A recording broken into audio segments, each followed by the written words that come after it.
বাইরে নেয় না, কাপড় নেয় না তো, না আমগুলো চলে না, কিন্তু চলে পাওয়ারলুম, তারপরে আপনার চিত্তরঞ্জন এগুলা চলতেছে, বল্লা বেলতা, তারপরে আপনার সিরাজগঞ্জ এগুলা চলছে, খুব হাজার হাজার পিস কাপড় দেখতেছে।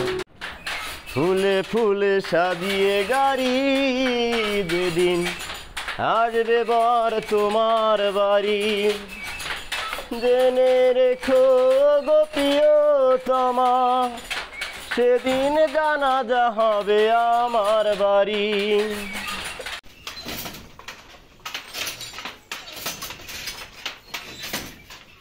কন্ট্রাস্ট জামদানি, যে শাড়িটার আঁচল এবং পায়ের হলো এক কালার, সম্পূর্ণ বডি আরেক কালার। এই শাড়িটার রেট আমাদের জন্য পাইকারি রেট হলো 18,500 টাকা, 18,500 টাকা। নকশার কাজ করছি, নকশার কাজগুলো কিন্তু সম্পূর্ণ হাতে হাতে কাজ করা, প্রত্যেকটা কাজই কিন্তু হাতে। এই শাড়ি সবাই সব দোকানে রাখে না, একটা শাড়ির পাইকারি দাম 45,000 টাকা, এই শাড়িটা দোকানে বিক্রি হইতেছে 70,000 80,000 টাকায়।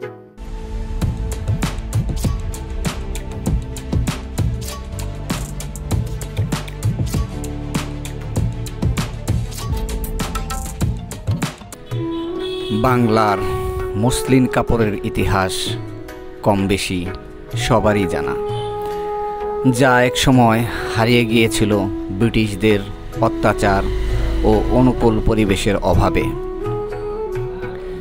কথিত আছে একটি আংটির ভিতর দিয়ে নাকি কয়েক শত মিটার কাপড় অনায়াসেই চলে যেত। সেই মসলিন এখনও তৈরি হচ্ছে টাঙ্গাইলের পাথরাইলে, এবং এরা সেই কারিগরদেরই বংশধর। এদের পূর্ব নিবাস ছিল ভারতের মুর্শিদাবাদে, নদিয়া ও সিন্ধু অববাহিকায়। কালের পরিক্রমায় এরা রাজশাহী ও ঢাকার সাভারে এবং পরবর্তীতে টাঙ্গাইলের পাথরাইলে এসে ঘাঁটি গাড়ে। অনুকূল পরিবেশ পাওয়ায় এই স্থানটি শাড়ির রাজধানী হিসেবে গড়ে ওঠে। আজকে আপনাদের দেখাবো টাঙ্গাইলের শাড়ি শিল্পের খুঁটিনাটি।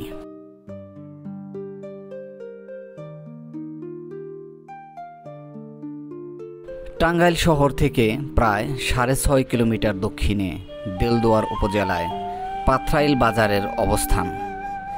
সিএনজি অথবা অটোরিকশায় প্রায় 20 মিনিটের দূরত্ব। তবে রাস্তার চারপাশের প্রাকৃতিক সৌন্দর্য এতটাই বিমোহিত করে যে দেখতে দেখতেই সময় ফুরিয়ে যায়।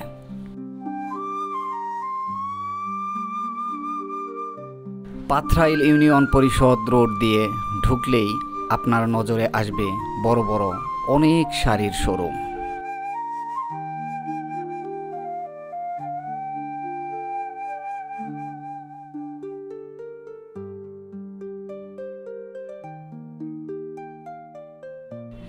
এখান থেকেই সারা পৃথিবীতে বেচাকেনা হয় টাঙ্গাইলের শাড়ি। এখানে রয়েছে হ্যান্ডলুম ও পাওয়ারলুমে বোনানো বিভিন্ন ধরনের শাড়ি। তার মধ্যে উল্লেখযোগ্য মসলিন, জামদানি, সিল্ক, গ্যাস মার্চেন্টাইজ, বালোচরি ও কাঞ্চিপুরাম ইত্যাদি। এই শাড়িগুলো আপনাদের অবশ্যই দেখাবো। তবে আগে চলুন দেখে আসি এই সব শাড়ি তৈরির প্রক্রিয়া ও কারিগরদের জীবন যাত্রা, হাসি কান্না ও আনন্দ বেদনার গল্প। তাঁতপল্লীতে ঢুকলেই খটখট শব্দে আপনাকে জানান দেবে আপনি শাড়ির রাজধানীতে চলে এসেছেন। শাড়ি প্রস্তুতকারকদের মৌলিক উপাধি হচ্ছে বসাক, আর তাদের অধীনে কাজ করে অসংখ্য শ্রমিক। শাড়ির বেচা বিক্রি কমে যাওয়ায় অস্তিত্ব সংকটে এখন তাঁত শিল্প। নির্বিকার হয়ে আছে অসংখ্য তাঁতিরাও আস্তে আস্তে চলে যাচ্ছেন অন্য পেশায়। অনেকে আবার পূর্বপুরুষের পেশা ছাড়তে পারছেন না বলেই আঁকড়ে ধরে আছেন। এখন ঠিক মতো তাঁত চলে না, বুঝছেন, কাপড় চলে না, সমস্যা হয়ে গেছে এইটা। আগে তো প্রতিটা বাড়িতেই মনে করেন 10-15টা করে তাঁত ছিল, তখন তাঁত চলছে ঠিক মতোই ইটি করছে। আমি ঢাকায়ও ব্যবসা করছি বুঝছেন বহুদিন, কারণ মনে করেন যে এখন ওটা বাদ দিয়া মনে করেন যে এখন 3টা তাঁত চলে এই তো। একটা জামদানি শাড়ি বুনতে একজন শ্রমিকের সময় লাগে 2 দিন এবং শাড়ি প্রতি একজন শ্রমিক মজুরি পান 600 টাকা, যা আজকের বাজারে খুবই নগণ্য। এতে কি আর সংসার চলে? সংসার চলুক আর নাই চলুক, আবেগী কণ্ঠের গান তো আর থেমে থাকে না। কোনো একদিন আমায় তুমি খুঁজবে, সেই দিন গোপিয়ে আমার ভালোবাসা বুঝবে, ও আমার ভালোবাসা বুঝবে। তোমার প্রিয়জন থাকবে না যখন পাশে, জৈবন যদি গো চলে যায় কোনো দিন, সে কি আর ফিরে আসে? তোমার প্রিয়জন থাকবে না যখন পাশে, জৈবন যদি গো চলে যায় কোনো দিন, সে কি আর ফিরে আসে? হ্যান্ডলুমে জামদানি শাড়ির উপর পাহাড়ি ফুল ও নকশা তোলার জন্য ব্যবহার করা হয় বিশেষ ধরনের কাগজের তৈরি সাজ। যেমন সাজ দেওয়া হয় ঠিক তেমনি নকশা ফুটে ওঠে শাড়ির মধ্যে।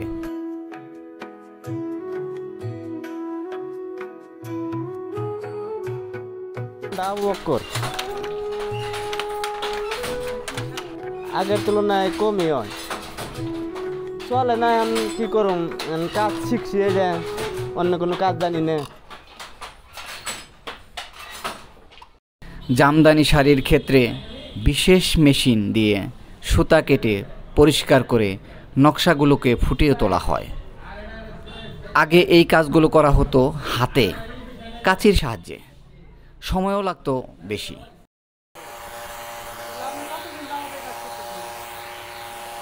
আমাদের আসলে এই ব্যবসাটা তাঁতের ব্যবসা অনেক দিন হলো, কিন্তু জামদানি শাড়ি বেশ 3-4 বছর ধরে এটা আর কি হইতাছে। বুঝলি তো, আমি নিজে কাটতেছি 3 বছর হইলো এই শাড়ি কাটার কাজ। আমরা যে বাড়িতে তাঁত ছিল লোক দিয়ে কাটাইছি, তখন এই করি নাই, কিন্তু এখন তো সবার তাঁত বন্ধ হয়ে যাইতাছে, কাজ কামেরই কাজ নাই, এই জন্য আর কি একটু এখন কিছু তো করতে হবে, বসে থাকার চেয়ে একটা কিছু করে খাওয়া হলো।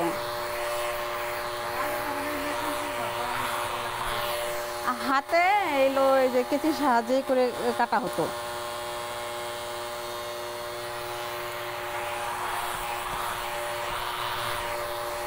আমাদের এই এলাকাতে মোটামুটি 5 বছর হইলো হয়তো মেশিন আসছে, কিন্তু অতটা প্রচলিত ছিল না। এখন মোটামুটি অনেকে এই কাজ করে এই সংসার চালাতে।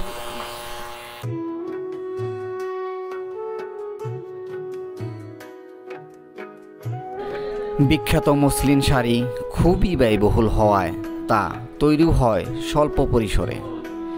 একটা মসলিন শাড়ি বুনতে সময় লাগে প্রায় 1 মাস, আর সব কারিগররা এটা বোনাতে পারে না।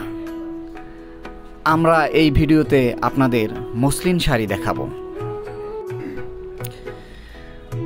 আগে বসাকরা ছিল এখানকার সব থেকে ধনী শ্রেণী। বড় বড় অট্টালিকা দেখলেই তা সহজেই বোঝা যায়। কিন্তু পাশ্চাত্য সংস্কৃতির বিকাশে ও মুসলিম রক্ষণশীল পোশাকের ব্যাপ্তিতে বাঙালি সংস্কৃতির ধারক ও বাহক শাড়ি আজ হারিয়ে যাচ্ছে বাঙালি নমনীর গৃহ থেকে। তাই শিল্পটিও হারিয়ে যাচ্ছে কালের গহ্বরে।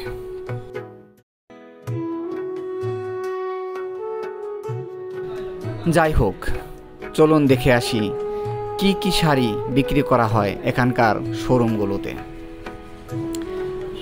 আমরা এসেছি সততা বস্ত্রালয়ে। এখানে রয়েছে সেই ঐতিহাসিক শাড়ির সম্ভার। এই শোরুমের স্বত্বাধিকারী মোহাম্মদ মুজিবুর রহমান নিজেই দেখাবেন তার শাড়ির সংগ্রহ।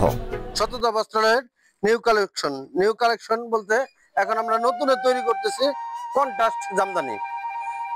কন্ট্রাস্ট জামদানির মধ্যে আমরা বেশ কিছু কালার করছি, যে কালার গুলা দেখাই।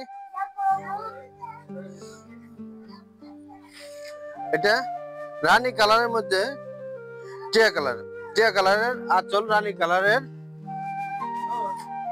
বডি। দেখেন শাড়িটা, এই শাড়িটার প্রাইস 1550 টাকা। এটা হলো বিস্কট জামদানি, যেটা নাকি ঢাকা জামদানির কপি, একদম সফট। আমরা টাঙ্গাইল থেকে প্রথম তৈরি করছি হলো বিস্কট জামদানি, যে জামদানিটা পরতে খুবই আরামদায়ক, অত্যন্ত সফট। এই শাড়িটার রেট আমাদের জন্য পাইকারি রেট হলো 18,500 টাকা।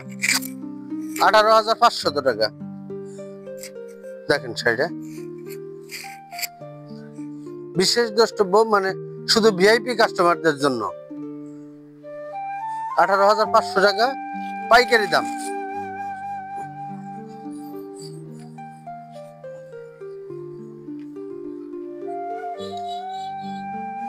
এগুলা এই শাড়িগুলার যে কাজগুলা সম্পূর্ণ কিন্তু হাতের কাজ, একদম নিখুঁত হাতের কাজ, সম্পূর্ণ কাজে হাতের কাজ।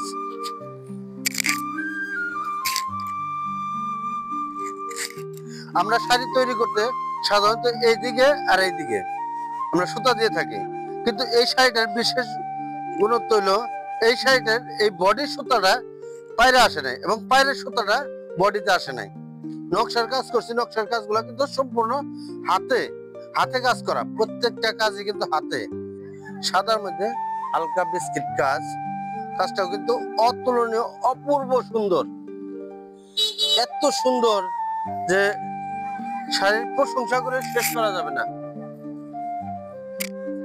এই যে পায়রের যে সুতাটা, পায়ের মধ্যে আমরা যে রথটা তৈরি করছি, রথের যে সুতাটা আর বডির যে সুতাটা, এটা কিন্তু আলাদা। দেখে মনে হচ্ছে এখানে মনে হয় সেলাই করে দিচ্ছে, সেলাই করে আলাদা ভাবে তৈরি করছে, কিন্তু না, এটা হলো বডির সুতার সাথে পায়ের সুতার সাথে আলাদা বান তৈরি করা। এই শাড়ির কথা কি বলবো, বাংলাদেশ এবং বিদেশের যত ভিআইপি পার্সন আছে, ঠিক আইলেন না, তাদের জন্য এই শাড়িগুলা। এই শাড়ি সবাই সব দোকানে রাখে না। একটা শাড়ির পাইকারি দাম 45,000 টাকা, এই শাড়িটা দোকানে বিক্রি হইতেছে 70,000 80,000 টাকায়। কাজে এই শাড়িটা সবাই রাখবে না। একমাত্র মানে সারা পাত্রাইলে আমার দোকান ব্যতীত অন্য কারো কাছে এই শাড়িটা নাই। আমি পাত্রাইলে সবার কাছে শাড়ি বিক্রি করি না, এই শাড়িটা একমাত্র বিশেষ কাস্টমারের কাছে বিক্রি করা হয়। এই একটা কালার, এটা হালকা আকাশি,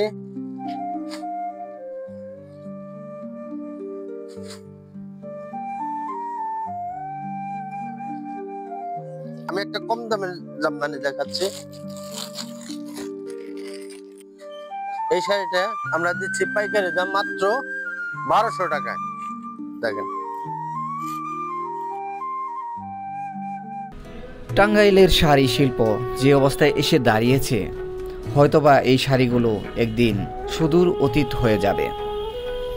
হয়তো জাদুঘরে একদিন মানুষ দেখবে জিআই স্বীকৃতিপ্রাপ্ত টাঙ্গাইলের জামদানি শাড়ি। বাংলাদেশ সরকার ও জনগণের যৌথ প্রয়াসে আবার যৌবন ফিরে পেতে পারে এই শিল্প। আসুন সবাই এগিয়ে আসি, ফুটিয়ে তুলি সেই অতীত ঐতিহ্যকে।